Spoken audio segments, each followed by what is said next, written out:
Time is running out on the West Virginia legislative session. We are now into the month of March and past the 50th day, or crossover day as it's known, when all legislation has to be passed out of its chamber of origin. Always a hectic day at the Capitol, this year crossover day also featured protest and discussion of the teacher pay raise issue. As of March 1, when 10 days remained in the session, the legislative website noted Governor Jim Justice had signed 20 pieces of legislation into law, 12 Senate bills, and 8 House bills. The most discussed of those include Senate Bill 267, giving teachers, service personnel, and state troopers a 2.11% salary increase.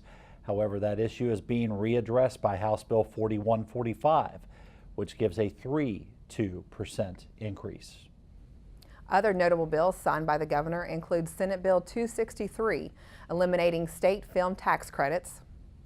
Also, House Bill 2546, allowing replacement costs of employer-provided property to be deducted from an employee's final paycheck if the property is not returned.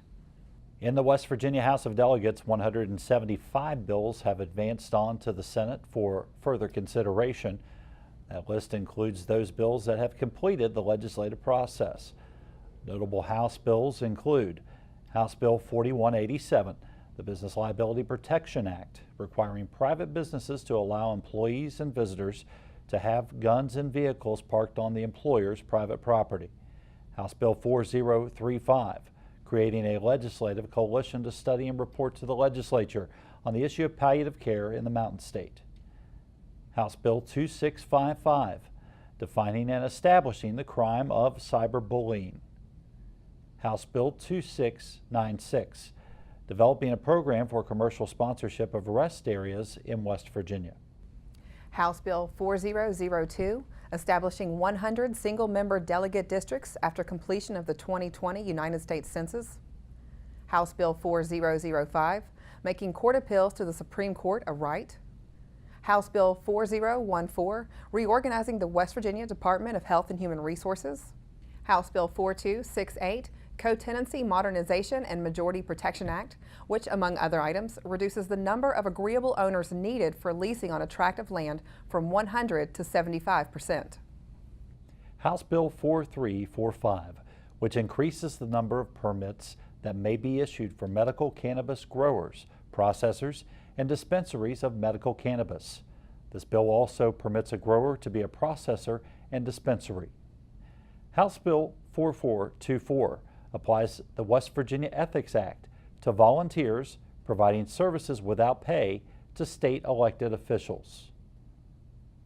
House Bill 4558, which allows the West Virginia Development Office to support entrepreneurship, creation of business startups, improvements in workforce participation, and attracting individuals to relocate to West Virginia.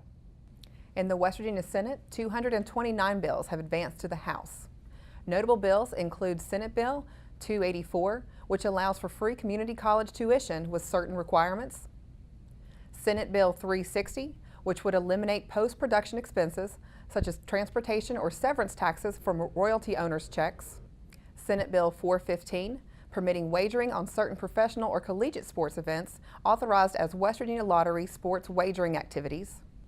Senate Bill 432, making the Municipal Home Rule Pilot Program a permanent state program open to all municipalities.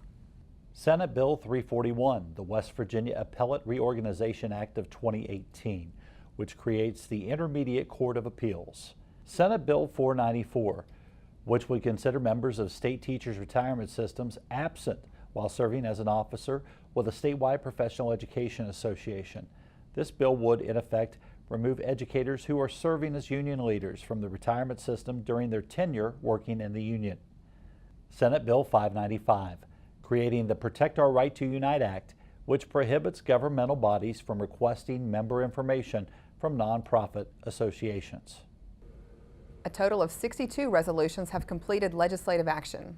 Among the highlights are House Resolution 7, which urges federal policymakers to support the development of an Appalachian storage hub.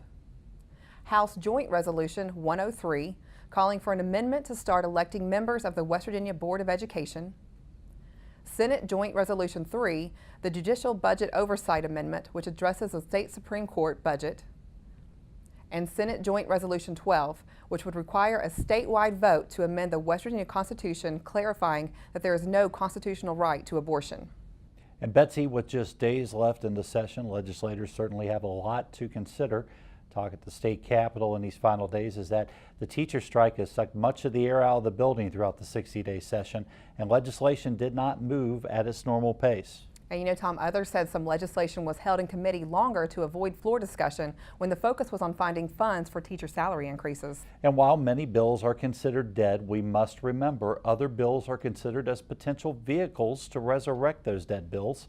There have been many cases in the past when language from a dead bill is inserted into another bill even after crossover day, and then that bill will pass into law.